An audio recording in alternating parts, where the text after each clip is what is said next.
Hi there, this is me. So ayan guys, isa na namang napakasimpleng sketch po ang ating gagawin sa ngayon. Ito po ay isang camel. Ang mga kamelyo o camel ay mga ungulado at kubang hayop na magkakapantay ang mga kuko na kabilang sa saring kamelyos.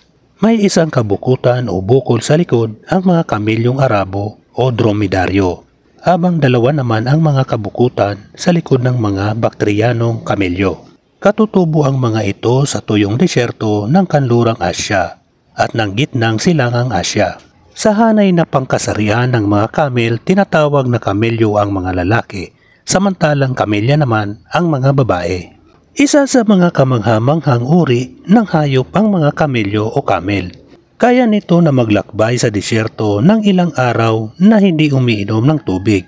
Paano kaya nagagawa ng isang kamelyo ang ganitong bagay? So ayan guys, patapos ng ating pag-i-sketch. Ako po'y nagpapasalamat sa inyo sa walang sawang panonood nyo sa aking mga simpleng sketches. So ayan guys, tapos na nga po. Maraming salamat. Bye bye. Thank you.